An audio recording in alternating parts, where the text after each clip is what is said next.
Kawan-kawan, podcast berkarya di awal pekan. Berkarya di awal pekan, berkarya di awal pekan, berkarya di awal pekan. Inilah kawan, berkarya di awal pekan, berkarya di awal pekan, berkarya di awal pekan. Inilah kawan.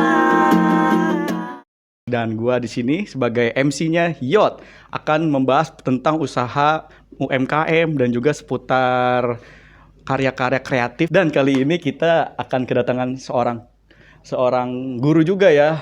Apa namanya? Bukan guru juga ya. Coach dari RKC lagi, teman-teman. Kira-kira siapa? Dia masih muda, cantik, jelita, anjay.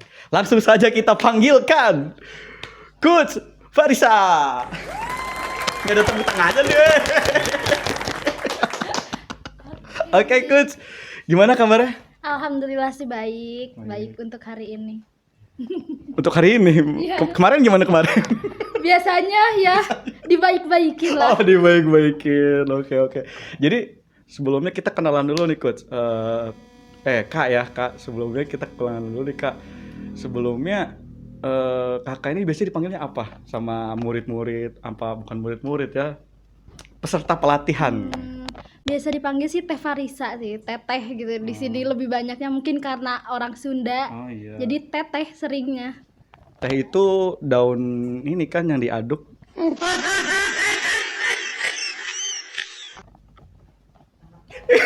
Bercanda ya. Oke. Jadi sebenarnya dipanggil Teh Farisa gitu. Ya, kadang pernah ibu juga. Cuman mungkin karena terlihat muda kan, memang masih muda. Ya pasti banyaknya yang manggil Teteh sih. Teteh ya. Oke, jadi aku manggilnya apa nih, Teh? Teteh aja. Oh, Teteh aja. Oke, Teh. Jadi gini, Teh, kan kita lagi ngebahas tentang podcast tentang dunia usaha dan juga kepelatihan di RKC. Inilah kurang lebih ya. Pertama pertanyaannya adalah gimana rasanya jadi guru di RKC? Nano. Ini iklan apa bagaimana nih? Nano bayar ya? Bener, ada sponsor ya. belum ada. Semoga jadi sponsor ya. Amin. Ayo Nano bayar ya, jangan lupa. Karena bener rame rasanya sih. Oh, rame Iya. rasanya. Rame rasanya tuh kayak gimana ya, Kak?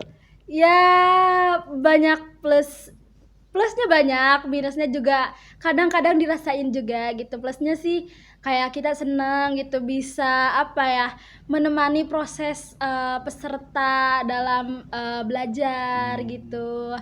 Terus banyak nambah pengalaman seru-seru juga ternyata. Wah, berkenalan dengan ibu-ibu itu sangat-sangat dibilang excitednya ada, dibilang haduhnya juga ada. Ini ibu-ibu aja, Pak?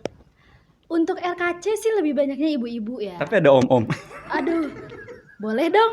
Waduh, boleh dong, aduh. Oh gitu ya, jadi ada senengnya, ada sedihnya juga ya. Iya. Tapi sebelum kesana jauh, sebenarnya latar belakangnya dulu, Kak. Misalkan background kakak ini sebenarnya apa ya, Teh?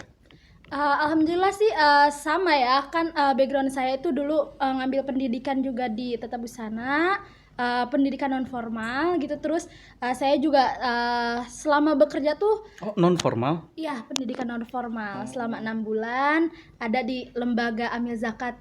Boleh disebutin atau nggak usah? Nggak usah ya. Boleh, nggak apa-apa, boleh. Iya, di lembaga Amil Zakat Las Al Azhar itu nama institusinya Rumah Gemilang Indonesia. Pertama saya ngambil jurusan Tata Busana di sana selama 6 bulan. Kita di asrama bener-bener digodok banget untuk Tata Busana.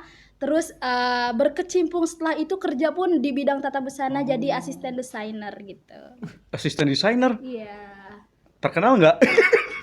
Alhamdulillah ya.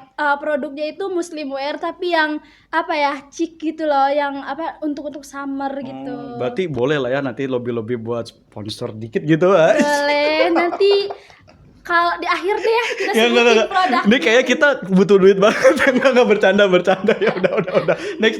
Oh, berarti emang punya background di dunia busana dan jahit menjahit lah ya, Iya, kurang lebih ya. betul.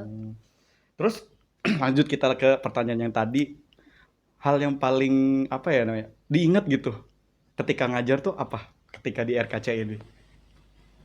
Apa ya? Tapi benar kalau first impression ketika saya nginget selama ngajar di RKC itu semangat ibu-ibu sih. Oh. Maksudnya mereka nggak kenal usia. Mungkin yang saya rasa tuh ibu-ibu biasanya udah nyaman dengan zona nyamannya mereka gitu dengan sebagai ibu-ibu.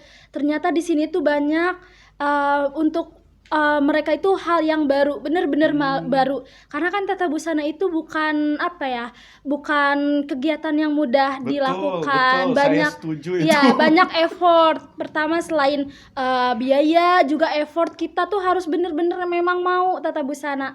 Kalau setengah-setengah kasihan, nanti fisiknya capek, mentalnya juga capek, nanti disuruh dedel juga langsung mundur. Dedel lagi. Kemarin kita udah ini ya dedel ya. Aduh. Iya, kalau tata busana ya pasti selalu dengernya dedel sih. Tapi emang bener sih tata busana kan udah harus ngitung ya. Ada hitungannya kan ya? Betul, Ada betul. Untuk rumusnya, ada rumus rumus tertentu kan. untuk bikin baju.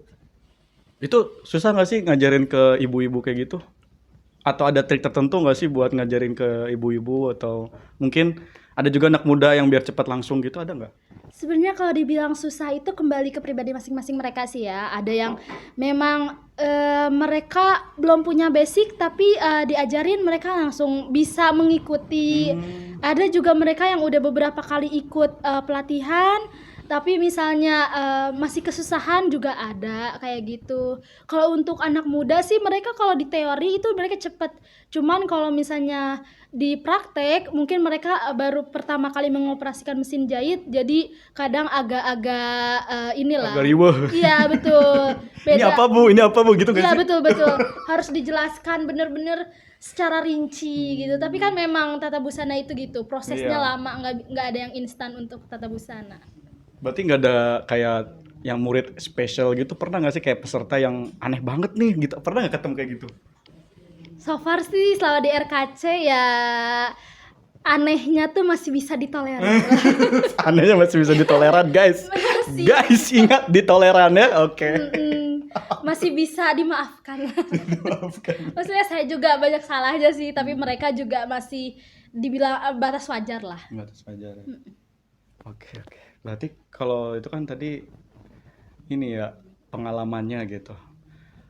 Tadi belum dijawab sih, triknya ada nggak buat ngajar nih biar langsung ngerti tuh apa? Ada nggak? Tapi terserah sih mau dijawab apa enggak, ini kan trik ya, maksudnya Boleh, takutnya boleh. membuka dapur lagi. Nah, kalau ibu-ibu itu harus pakai bahasa sehari-hari atau bahasa-bahasa yang mudah diingat. Saya tuh udah terkenal sama murid-murid tuh pakai bahasa-bahasa yang awalnya tuh dimengerti sama saya. Jujur dulu kalau misalnya dulu tuh kalau bikin misalnya kayak bikin pola nih, motong kain, ibu-ibu harus ini ya, tepi kain ketemu tepi kain. Mereka tuh lama bikinnya tepi kain itu Tapi yang kain apa gitu ya? betul. Terus saya juga mikir, aduh apa ya tepi kain yang mudah dimengerti sama peserta. Saya bilang kalau di tepi kain itu kan ada serat-seratnya tuh yang keluar kayak bulu-bulu gitu. Terus saya bilang, ibu bulu ketemu bulu ya. Kan bulu-bulu dong. Iya. Ntar dulu, kok geli? Aduh. Nah tapi itu harus mudah dipahami sama peserta. Sampai mereka udah keluar pun Teh Farisa yang saya ingat itu dari Teh Farisa itu bulu ketemu. Iya, bulu ketemu bulunya katanya. Aduh kok geli sendiri ya. Tapi memang kita tuh mau gak mau harus masuk ke dunia mereka gitu biar mudah dimengerti gitu. Jadi kayak harus nyari apa ya, bahasa-bahasa yang bukan umum ya, kayak mereka paham lah gitu Iya, ya. betul, bahasa-bahasa yang dicerna sama mereka.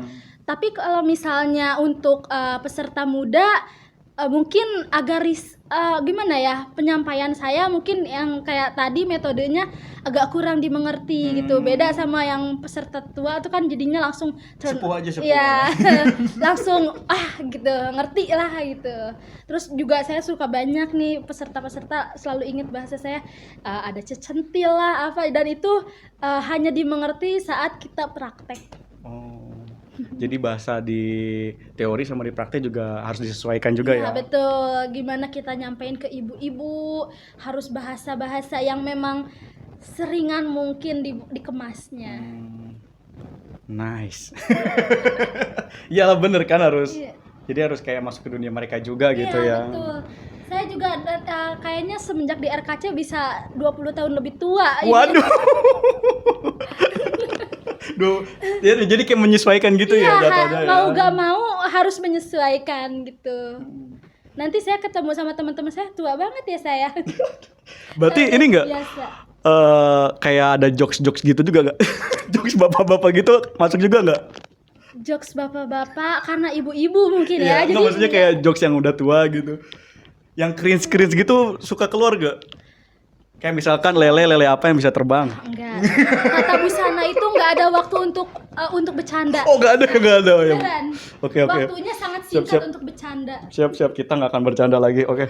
Aku tidak akan bercanda lagi. Oke. Lanjut. Kirain ada bercanda gitu, nggak ada ya berarti ya. Bercandanya tuh ya sangat-sangat minim sih untuk tata busana. Bukannya saya mungkin killer juga, tapi nggak ada waktu karena kita menyesuaikan porsi dan waktu juga harus bisa nih selesai gitu. Jadi mereka juga nggak ada waktu untuk itu gitu selama proses pembelajaran. Jadi lebih fokus ke pembelajaran aja Iya, gitu ya kayak. mereka juga udah fokus dengan kepusingan yang lagi Yang dikerjakan dikerjakan gitu. gitu ya. Jadi nggak ada waktu untuk bercanda-bercanda sama temen. Kalau ini coach lagi. Kalau ini Kak, kalau misalkan motivasi utama untuk jadi guru di sini apa Kak kalau boleh tahu nih di RKC? Kalau nggak dari hati, nggak bakal dijalani. Ini respect gak sih? Respect guys, respect ini dari hati. Iya. Lagi promo apa Kak? Promo brand saya. Brand saya juga ada dari hatinya Oh nih. gitu. Gitu. Oh berarti selain ngajar juga ada jualan juga kan? Iya betul. Pemasukan income utama itu. Oh gitu. Jadi ini Kak, karena berhubung ada usahanya juga gitu, boleh kasih tahu nggak sih Kak kayak tips and triknya buat mulai usaha tuh kayak gimana sih Kak? Sekalian gitu. Jangan malu. Jangan malu. Iya. Karena banyak sebenarnya yang muda-muda pun banyak ide usaha, banyak peluang, tapi kita tuh malu gitu. Gengsi gitu kali ya? Ya betul. Jadi kayak ih malu mau mulai, ih malu nggak ada temennya, ih malu saya mah gini, ih malu. Padahal kalau misalnya ini coba aja dulu. Kalau udah dicoba ya malu sih, tetap malu. Tetep malu, Tapi malu. seenggaknya sudah dicoba Iya. gitu. Jadi kita penasaran, rasa penasarannya itu enggak terlalu menggebu-gebu kayak sebelum mencoba gitu. Malunya kenapa Kak? Kok jadi malu lagi? Kan harusnya jadi agak sedikit naik gitu. Ya tapi kadang tuh ya saya juga dulu mental usahanya kalau misalnya kita ngeposting nih kurang nggak ada closingan gitu kayak ih besoknya mau mulai lagi malu gitu. Tapi Itu malu apa males? dua-duanya sih double combo ya. Soalnya kayaknya emang banyak juga kan gitu ya kayak aduh udah capek-capek bikin tapi nggak ada closingnya tuh kayak aduh ngapain bikin lagi gitu ya. Iya, Itu males gak sih? betul. Bikin males dan ya dua-duanya. Tapi tetap harus Iya, tetap kita improve. Biasanya kalau udah the power of kepepet itu itu. semuanya dilakuin insya Allah sih. Sampai sekarang alhamdulillah saya juga berjalan terus. Alhamdulillah ya, Iya. mantap. Oke, coach lagi kebiasaan coach, sorry. Oke Kak, kalau misalkan itu terakhir nih, pertanyaan terakhir, motivasi untuk ini teman-teman ibu-ibu atau yang lagi pengen buka usaha tuh apa gitu motivasinya, kata-kata Dicoba aja dulu, hasilnya mah gimana nanti.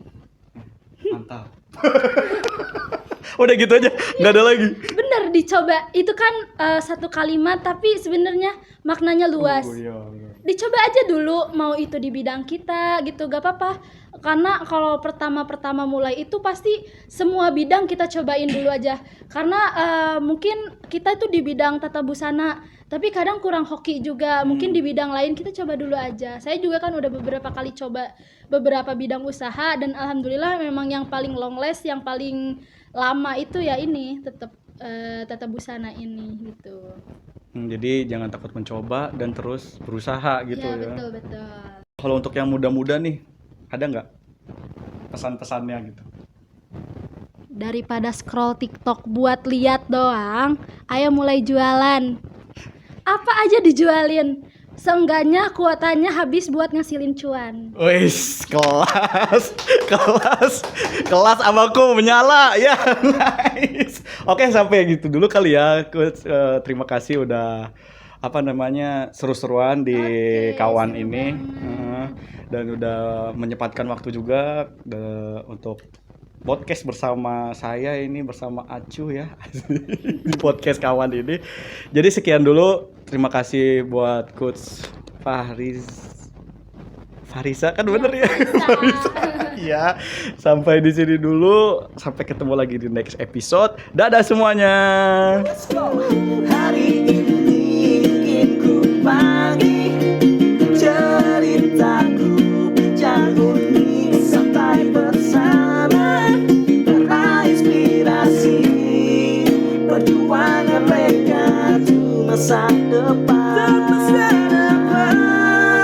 Mengukir segala kesempatan yang ada, produksi kreasi yang inovatif, membuka peluang usaha.